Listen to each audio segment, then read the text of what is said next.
ಸಚಿವ ಪರಮೇಶ್ವರ್ ಅವರ ಬಾಯಲ್ಲಿ ರಾಜೀನಾಮೆಯ ಮಾತು ಬಂದಿರುವುದು ನಿಜಕ್ಕೂ ಆಶ್ಚರ್ಯಕ್ಕೆ ಕಾರಣ ಆಗ್ತಾ ಇದೆ. ಕಾರ್ಯಕರ್ತರ ಮುಂದೆ ತಮ್ಮ ಮನದಾಳದ ಮಾತನ್ನ ಬೆಚ್ಚಿಟ್ಟಿದ್ದಾರೆ ಪರಮೇಶ್ವರ್ ಅವರು.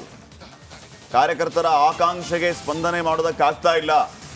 ನಮ್ಮ ಕ್ಷೇತ್ರದ ಕಾರ್ಯಕರ್ತರಿಗೆ ಹೆಚ್ಚು ಸಮಯವನ್ನ ಕೊಡೋದಕ್ಕೆ ಆಗ್ತಾ ಇಲ್ಲ. ನೀವೆಲ್ಲರೂ ಹೂ ಅಂದ್ರೆ, ದೊಡ್ಡ ಮನಸ್ಸು ಮಾಡಿ ಒಪ್ಪಿಬಿಟ್ರೆ ನಾನು ಈಗಲೇ ರಾಜೀನಾಮೆಯನ್ನು ಕೊಡೋದಕ್ಕೆ ಸಿದ್ಧ ಅಂತ ಹೇಳಿ ಭಾವನಾತ್ಮಕವಾಗಿ ಪರಮೇಶ್ವರ್ ಅವರು ಮಾತಾಡಿದ್ದಾರೆ. ಅವ್ರು ಹೇಳ್ತಾ ಇದ್ದಂಗೆ ಇಲ್ಲ ನೀವು ಮುಖ್ಯಮಂತ್ರಿ ಆಗಬೇಕು, ಮುಖ್ಯಮಂತ್ರಿ ಆಗೋರು ನೀವು ಈ ರೀತಿ ಮಾತಾಡಿದ್ರೆ ಹೇಗೆ, ರಾಜೀನಾಮೆ ಕೊಡಬೇಡಿ ಸಾರ್ ಅಂತಂದಿದ್ದಾರೆ. ದೊಡ್ಡ ಮನ್ಸು ಮಾಡಿ ಒಂದೇ ಮಾತಿನಲ್ಲಿ ಹೇಳ್ಬಿಟ್ರೆ ನಾಳೆ ಆದ್ರೆ ಸಮಯ ನನ್ನ ಕೈಲಿದೆ. ನೀವೆಲ್ಲ ದೊಡ್ಡ ಮನ್ಸು ಮಾಡಿ ಒಂದೇ ಮಾತಿನಲ್ಲಿ ಹೇಳ್ಬಿಟ್ರೆ ನಾಳೆ ರಾಜೀನಾಮೆ ಕೊಡ್ಬೇಕು.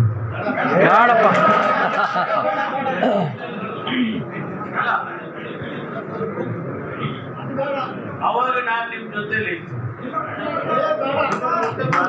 ಮುಖ್ಯಮಂತ್ರಿ ಆಗಬೇಕು. ನನಗೆ ಎಲ್ಲ ಬಂಡವಾಳನು ಗೊತ್ತಿದೆ. ಸುಮ್ಮನೆ ಮಾತಾಡಿದ್ರೆ ನಾನು ಮಾತಾಡ್ಬಿಡ್ತೀನಿ. ಸುಮ್ಮನೆ ಇಟ್ಬಿಡ್ರಿ ಆಯ್ತಾ? ಯಾರ್ಯಾರು ಎಸ್ಟೇಟ್ ಮೀಸೆ ತಿರುವಿದ್ದೀರಾ ಅಂತ ನಂಗೆ ಗೊತ್ತಿಲ್ವಾ? ಸಚಿವ ಪರಮೇಶ್ವರ್ ಅವರ ಬಾಯಲ್ಲಿ ರಾಜೀನಾಮೆಯ ಮಾತು ಬಂದಿರುವುದು ನಿಜಕ್ಕೂ ಆಶ್ಚರ್ಯಕ್ಕೆ ಕಾರಣ ಆಗ್ತಾ ಇದೆ. ಕಾರ್ಯಕರ್ತರ ಮುಂದೆ ತಮ್ಮ ಮನದಾಳದ ಮಾತನ್ನ ಬೆಚ್ಚಿಟ್ಟಿದ್ದಾರೆ ಪರಮೇಶ್ವರ್ ಅವರು. ಕಾರ್ಯಕರ್ತರ ಆಕಾಂಕ್ಷೆಗೆ ಸ್ಪಂದನೆ ಮಾಡೋದಕ್ಕಾಗ್ತಾ ಇಲ್ಲ. ನಮ್ಮ ಕ್ಷೇತ್ರದ ಕಾರ್ಯಕರ್ತರಿಗೆ ಹೆಚ್ಚು ಸಮಯವನ್ನ ಕೊಡೋದಕ್ಕೆ ಆಗ್ತಾ ಇಲ್ಲ. ನೀವೆಲ್ಲರೂ ಹೂ ಅಂದ್ರೆ, ದೊಡ್ಡ ಮನಸ್ಸು ಮಾಡಿ ಒಪ್ಪಿಬಿಟ್ರೆ ನಾನು ಈಗಲೇ ರಾಜೀನಾಮೆಯನ್ನು ಕೊಡೋದಕ್ಕೆ ಸಿದ್ಧ ಅಂತ ಹೇಳಿ ಭಾವನಾತ್ಮಕವಾಗಿ ಪರಮೇಶ್ವರ್ ಅವರು ಮಾತಾಡಿದ್ದಾರೆ. ಅವ್ರು ಹೇಳ್ತಾ ಇದ್ದಂಗೆ ಇಲ್ಲ ನೀವು ಮುಖ್ಯಮಂತ್ರಿ ಆಗಬೇಕು, ಮುಖ್ಯಮಂತ್ರಿ ಆಗೋರು ನೀವು ಈ ರೀತಿ ಮಾತಾಡಿದ್ರೆ ಹೇಗೆ, ರಾಜೀನಾಮೆ ಕೊಡಬೇಡಿ ಸಾರ್ ಅಂತಂದಿದ್ದಾರೆ. ದೊಡ್ಡ ಮನ್ಸು ಮಾಡಿ ಒಂದೇ ಮಾತಿನಲ್ಲಿ ಹೇಳ್ಬಿಟ್ರೆ ನಾಳೆ ಆದ್ರೆ ಸಮಯ ನನ್ನ ಕೈಲಿದೆ. ನೀವೆಲ್ಲ ದೊಡ್ಡ ಮನ್ಸು ಮಾಡಿ ಒಂದೇ ಮಾತಿನಲ್ಲಿ ಹೇಳ್ಬಿಟ್ರೆ ನಾಳೆ ರಾಜೀನಾಮೆ ಕೊಡ್ಬೇಕು.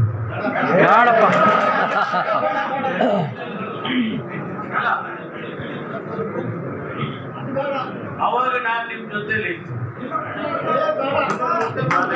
ಮುಖ್ಯಮಂತ್ರಿ ಆಗಬೇಕು. ನನಗೆ ಎಲ್ಲ ಬಂಡವಾಳನು ಗೊತ್ತಿದೆ. ಸುಮ್ಮನೆ ಮಾತಾಡಿದ್ರೆ ನಾನು ಮಾತಾಡ್ಬಿಡ್ತೀನಿ. ಸುಮ್ಮನೆ ಇಟ್ಬಿಡ್ರಿ ಆಯ್ತಾ? ಯಾರ್ಯಾರು ಎಸ್ಟೇಟ್ ಮೀಸೆ ತಿರುವಿದ್ದೀರಾ ಅಂತ ನಂಗೆ ಗೊತ್ತಿಲ್ವಾ? ಸಚಿವ ಪರಮೇಶ್ವರ್ ಅವರ ಬಾಯಲ್ಲಿ ರಾಜೀನಾಮೆಯ ಮಾತು ಬಂದಿರುವುದು ನಿಜಕ್ಕೂ ಆಶ್ಚರ್ಯಕ್ಕೆ ಕಾರಣ ಆಗ್ತಾ ಇದೆ. ಕಾರ್ಯಕರ್ತರ ಮುಂದೆ ತಮ್ಮ ಮನದಾಳದ ಮಾತನ್ನ ಬೆಚ್ಚಿಟ್ಟಿದ್ದಾರೆ ಪರಮೇಶ್ವರ್ ಅವರು. ಕಾರ್ಯಕರ್ತರ ಆಕಾಂಕ್ಷೆಗೆ ಸ್ಪಂದನೆ ಮಾಡೋದಕ್ಕಾಗ್ತಾ ಇಲ್ಲ. ನಮ್ಮ ಕ್ಷೇತ್ರದ ಕಾರ್ಯಕರ್ತರಿಗೆ ಹೆಚ್ಚು ಸಮಯವನ್ನ ಕೊಡೋದಕ್ಕೆ ಆಗ್ತಾ ಇಲ್ಲ. ನೀವೆಲ್ಲರೂ ಹೂ ಅಂದ್ರೆ, ದೊಡ್ಡ ಮನಸ್ಸು ಮಾಡಿ ಒಪ್ಪಿಬಿಟ್ರೆ ನಾನು ಈಗಲೇ ರಾಜೀನಾಮೆಯನ್ನು ಕೊಡೋದಕ್ಕೆ ಸಿದ್ಧ ಅಂತ ಹೇಳಿ ಭಾವನಾತ್ಮಕವಾಗಿ ಪರಮೇಶ್ವರ್ ಅವರು ಮಾತಾಡಿದ್ದಾರೆ.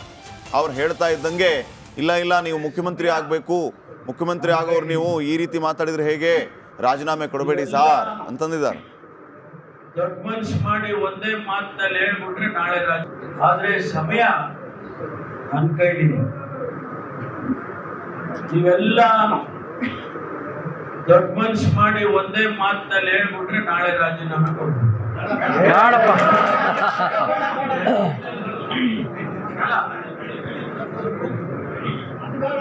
ಅವಾಗ ನಾನು ನಿಮ್ ಜೊತೆಲಿ ಮುಖ್ಯಮಂತ್ರಿ ಆಗಬೇಕು. ನನಗೆ ಎಲ್ಲ ಬಂಡವಾಳನು ಗೊತ್ತಿದೆ. ಸುಮ್ಮನೆ ಮಾತಾಡಿದ್ರೆ ನಾನು ಮಾತಾಡ್ಬಿಡ್ತೀನಿ. ಸುಮ್ಮನೆ ಇಟ್ಬಿಡ್ರಿ ಆಯ್ತಾ? ಯಾರ್ಯಾರು ಎಸ್ಟೇಟ್ ಮೀಸೆ ತಿರುವಿದ್ದೀರಾ ಅಂತ ನಂಗೆ ಗೊತ್ತಿಲ್ವಾ? ಸಚಿವ ಪರಮೇಶ್ವರ್ ಅವರ ಬಾಯಲ್ಲಿ ರಾಜೀನಾಮೆಯ ಮಾತು ಬಂದಿರುವುದು ನಿಜಕ್ಕೂ ಆಶ್ಚರ್ಯಕ್ಕೆ ಕಾರಣ ಆಗ್ತಾ ಇದೆ. ಕಾರ್ಯಕರ್ತರ ಮುಂದೆ ತಮ್ಮ ಮನದಾಳದ ಮಾತನ್ನ ಬೆಚ್ಚಿಟ್ಟಿದ್ದಾರೆ ಪರಮೇಶ್ವರ್ ಅವರು. ಕಾರ್ಯಕರ್ತರ ಆಕಾಂಕ್ಷೆಗೆ ಸ್ಪಂದನೆ ಮಾಡೋದಕ್ಕಾಗ್ತಾ ಇಲ್ಲ. ನಮ್ಮ ಕ್ಷೇತ್ರದ ಕಾರ್ಯಕರ್ತರಿಗೆ ಹೆಚ್ಚು ಸಮಯವನ್ನ ಕೊಡೋದಕ್ಕೆ ಆಗ್ತಾ ಇಲ್ಲ. ನೀವೆಲ್ಲರೂ ಹೂ ಅಂದ್ರೆ, ದೊಡ್ಡ ಮನಸ್ಸು ಮಾಡಿ ಒಪ್ಪಿಬಿಟ್ರೆ ನಾನು ಈಗಲೇ ರಾಜೀನಾಮೆಯನ್ನು ಕೊಡೋದಕ್ಕೆ ಸಿದ್ಧ ಅಂತ ಹೇಳಿ ಭಾವನಾತ್ಮಕವಾಗಿ ಪರಮೇಶ್ವರ್ ಅವರು ಮಾತಾಡಿದ್ದಾರೆ. ಅವ್ರು ಹೇಳ್ತಾ ಇದ್ದಂಗೆ ಇಲ್ಲ ನೀವು ಮುಖ್ಯಮಂತ್ರಿ ಆಗಬೇಕು, ಮುಖ್ಯಮಂತ್ರಿ ಆಗೋರು ನೀವು ಈ ರೀತಿ ಮಾತಾಡಿದ್ರೆ ಹೇಗೆ, ರಾಜೀನಾಮೆ ಕೊಡಬೇಡಿ ಸಾರ್ ಅಂತಂದಿದ್ದಾರೆ. ದೊಡ್ಡ ಮನ್ಸು ಮಾಡಿ ಒಂದೇ ಮಾತಿನಲ್ಲಿ ಹೇಳ್ಬಿಟ್ರೆ ನಾಳೆ ಆದ್ರೆ ಸಮಯ ನನ್ನ ಕೈಲಿದೆ. ನೀವೆಲ್ಲ ದೊಡ್ಡ ಮನ್ಸು ಮಾಡಿ ಒಂದೇ ಮಾತಿನಲ್ಲಿ ಹೇಳ್ಬಿಟ್ರೆ ನಾಳೆ ರಾಜೀನಾಮೆ ಕೊಡ್ತೀನಿ.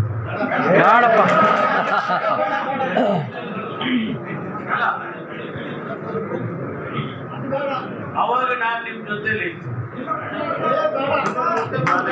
ಮುಖ್ಯಮಂತ್ರಿ ಆಗಬೇಕು. ನನಗೆ ಎಲ್ಲಾ ಬಂಡವಾಳನು ಗೊತ್ತಿದೆ. ಸುಮ್ಮನೆ ಮಾತಾಡಿದ್ರೆ ನಾನು ಮಾತಾಡ್ಬಿಡ್ತೀನಿ. ಸುಮ್ಮನೆ ಇಟ್ಬಿಡ್ರಿ ಆಯ್ತಾ? ಯಾರ್ಯಾರು ಎಷ್ಟೆಷ್ಟು ಮೀಸೆ ತಿರುವಿದ್ದೀರಾ ಅಂತ ನಂಗೆ ಗೊತ್ತಿಲ್ವಾ?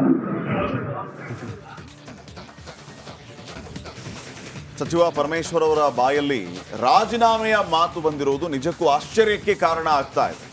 ಕಾರ್ಯಕರ್ತರ ಮುಂದೆ ತಮ್ಮ ಮನದಾಳದ ಮಾತನ್ನ ಬೆಚ್ಚಿಟ್ಟಿದ್ದಾರೆ ಪರಮೇಶ್ವರ್ ಅವರು. ಕಾರ್ಯಕರ್ತರ ಆಕಾಂಕ್ಷೆಗೆ ಸ್ಪಂದನೆ ಮಾಡೋದಕ್ಕಾಗ್ತಾ ಇಲ್ಲ. ನಮ್ಮ ಕ್ಷೇತ್ರದ ಕಾರ್ಯಕರ್ತರಿಗೆ ಹೆಚ್ಚು ಸಮಯವನ್ನ ಕೊಡೋದಕ್ಕೆ ಆಗ್ತಾ ಇಲ್ಲ. ನೀವೆಲ್ಲರೂ ಹೂ ಅಂದ್ರೆ, ದೊಡ್ಡ ಮನಸ್ಸು ಮಾಡಿ ಒಪ್ಪಿಬಿಟ್ರೆ ನಾನು ಈಗಲೇ ರಾಜೀನಾಮೆಯನ್ನು ಕೊಡೋದಕ್ಕೆ ಸಿದ್ಧ ಅಂತ ಹೇಳಿ ಭಾವನಾತ್ಮಕವಾಗಿ ಪರಮೇಶ್ವರ್ ಅವರು ಮಾತಾಡಿದ್ದಾರೆ. ಅವ್ರು ಹೇಳ್ತಾ ಇದ್ದಂಗೆ ಇಲ್ಲ ನೀವು ಮುಖ್ಯಮಂತ್ರಿ ಆಗಬೇಕು, ಮುಖ್ಯಮಂತ್ರಿ ಆಗೋರು ನೀವು ಈ ರೀತಿ ಮಾತಾಡಿದ್ರೆ ಹೇಗೆ, ರಾಜೀನಾಮೆ ಕೊಡಬೇಡಿ ಸಾರ್ ಅಂತಂದಿದ್ದಾರೆ. ದೊಡ್ಡ ಮನ್ಸು ಮಾಡಿ ಒಂದೇ ಮಾತಿನಲ್ಲಿ ಹೇಳ್ಬಿಟ್ರೆ ನಾಳೆ ಆದ್ರೆ ಸಮಯ ನನ್ನ ಕೈಲಿದೆ. ನೀವೆಲ್ಲ ದೊಡ್ಡ ಮನ್ಸು ಮಾಡಿ ಒಂದೇ ಮಾತಿನಲ್ಲಿ ಹೇಳ್ಬಿಟ್ರೆ ನಾಳೆ ರಾಜೀನಾಮೆ ಕೊಡ್ತೀನಿ.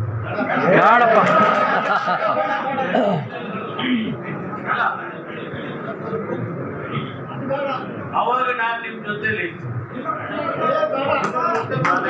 ಮುಖ್ಯಮಂತ್ರಿ ಆಗಬೇಕು. ನನಗೆ ಎಲ್ಲಾ ಬಂಡವಾಳನು ಗೊತ್ತಿದೆ.